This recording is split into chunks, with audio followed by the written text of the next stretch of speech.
So before we speak about today's Rambam, which is about a bris, I'll tell you guys something interesting I realized today. You know, Mendel, that we call the waters of the Mabul Mei Noach. Waters from Noach. We call him, the name the Mabul Noach. Now Noach was a righteous man. Why are we calling the Mabul based off Noach? Because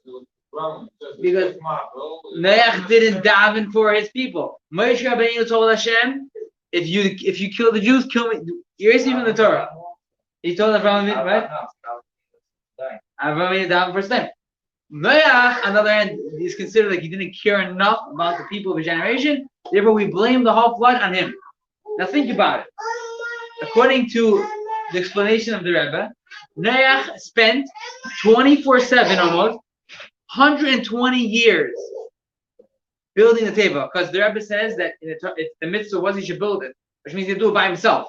He had to cut the trees by himself, saw them by himself, build a ship, possibly plant them. He was because he had to build a big ship by yourself out of wood. It takes 120 years. His family helped. No, that's the point. The Rebbe says he had to do it by himself. Not only what was the point? No, because Hashem told him to do it. Why did Hashem tell him to do it? So people should wonder, why are you building this big teva?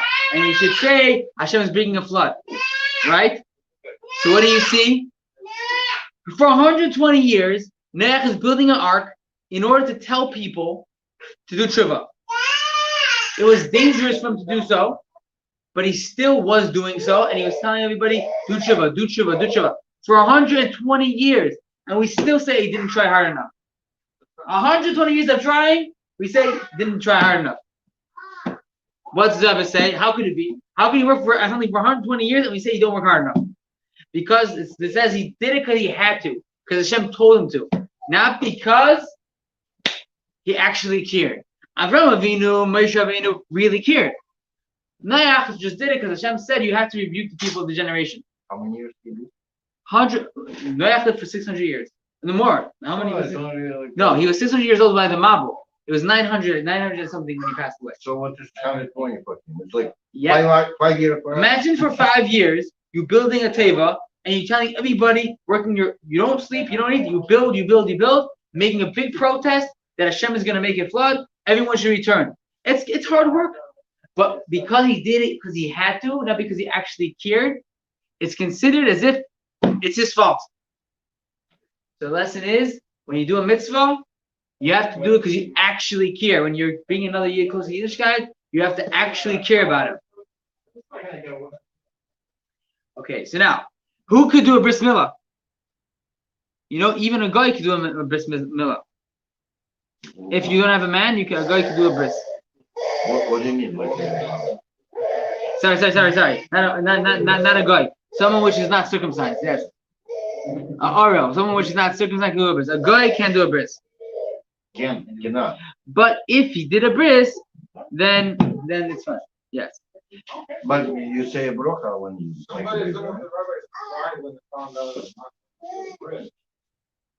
do you mean?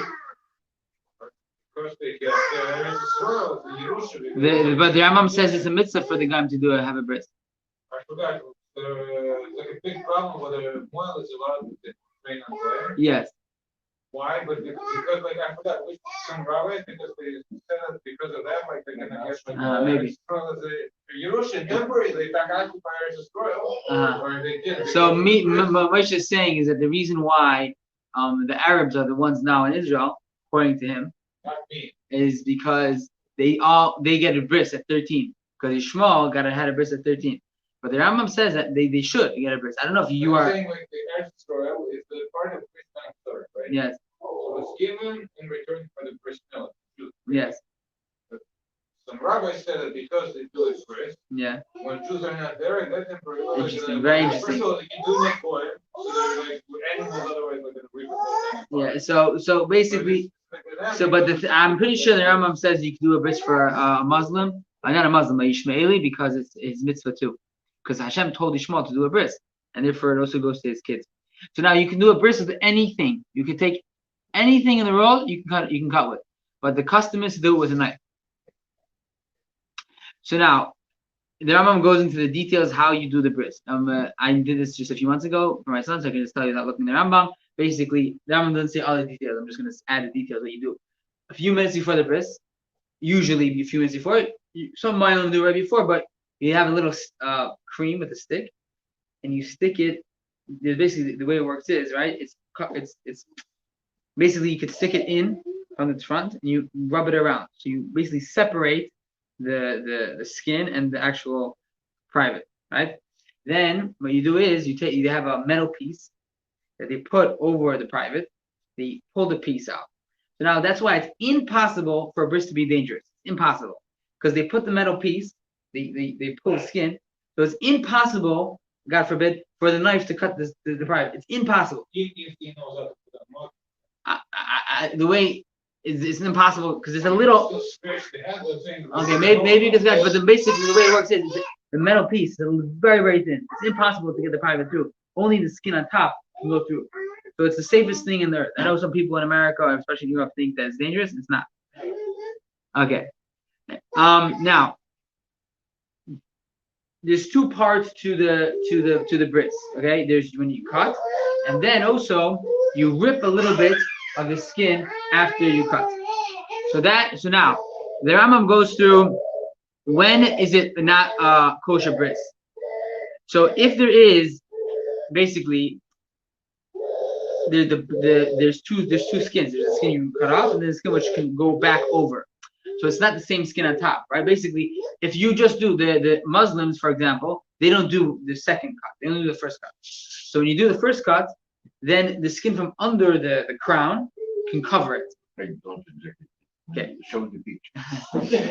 you understand the idea, right? There's two skins. Okay, there's a skin that we cut off in the garbage. Okay, you bury it in the ground. There's another skin which is under the crown, which if it's sogged, it's like hanging, right? So if you don't rip it after the bris, then it covers over. So it covers the crown back. So by us, you have to do, it's called Mila and Priya. So you have to do Priya. So now, if it covers over, most of the crown, then you have to do another bris. If it doesn't cover over, then you don't need to do another bris. If the male is still doing the bris and finish the job, but let's say a year later, 2 years later, right? Then you don't need to. What did you say? Yes, right after. He says, but not like if you after you finish the bris. If it's not, the Rambam says, I'm pretty sure today they would fix it up, but the Rambam says you don't fix it up if it is, something that happened to. Okay, so according to Mendel, the question is, did he need to? Was it that? Okay. A bris on Shabbos. So you're allowed to do anything which you can't do before Shabbos. For example, you can't, if there's no Eruv, you can't bring a knife from next door, right? But everything that's even a little bit of a danger for the kid, from when you do the bris, you could do. For example, in the olden days, they used to give a hot bath to the baby after the bris. So if, let's say, you don't have hot water, you can't do a bris. But let's say the hot water spilled, then you can heat the water and you do the bris already, then you can do the bris. These days, you don't do that, so. But you cannot bring the knife? No, Yeah, whatever we you got- can prepare, you have to prepare. Перед этим остальные не можешь prepare. Would it be good to do the hot bath on Shabbos? What did he say? Would it be good to do the hot It would bath be on in these days. I'm not sure because these days it's not the custom. These days we don't do Can I use hot water in my building? in your building is a different story. The hot water in your building depends if when you turn on the hot water, right? Does it make more hot water? There's two ways how the machines work.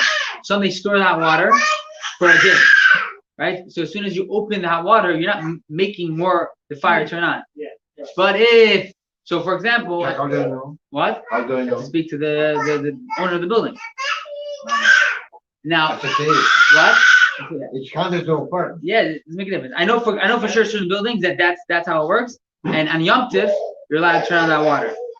Shabbos, even if it's only once a day, still you can't take a shower on Shabbos because it's a different. Not a shower.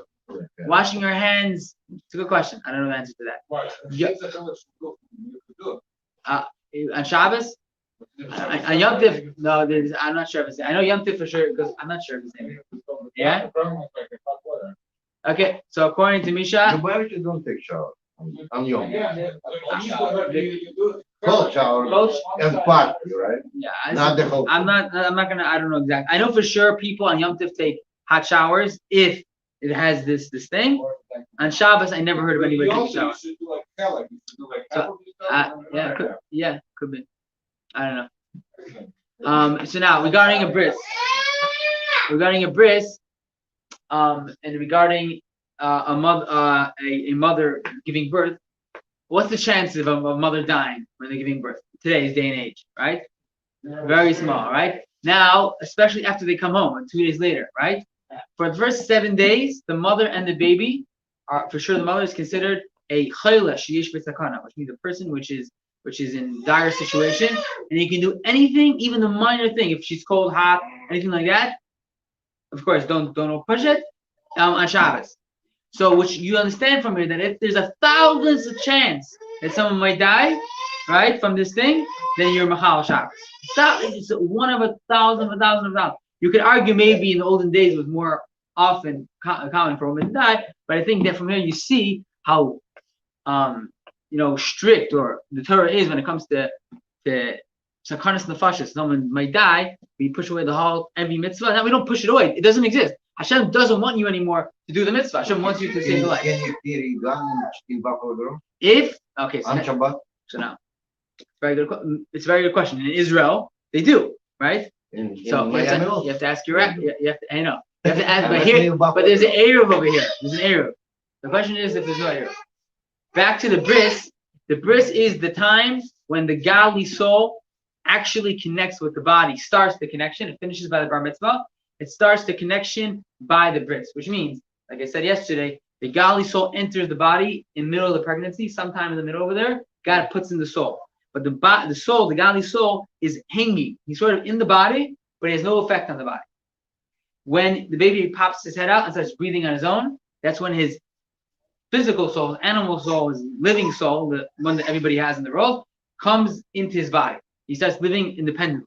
Until he comes out, he's living off his mother's breathing, is breathing for him. The oxygen goes from the mother's throat and everything to him, to his blood, and makes him breathe, makes him alive.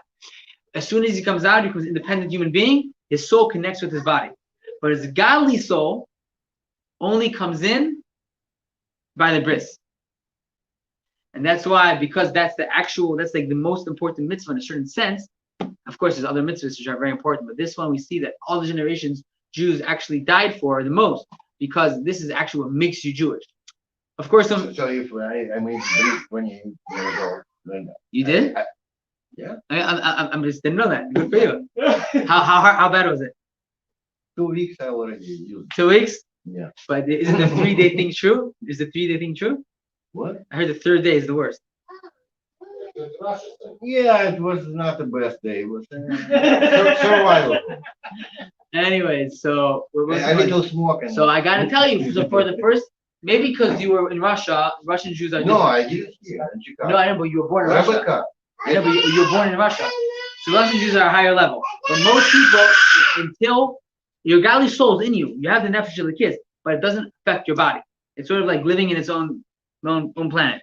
It only comes into your body, that your body is living off your godly soul when you do the bris. So you shouldn't, that day, what day? You know what day? It's your spiritual birthday a little bit. What day was it? You don't even remember the day you had a bris? I can find out. Anyways, everyone have a great night. You have to make a birthday party. Maybe it's today. Can you believe it?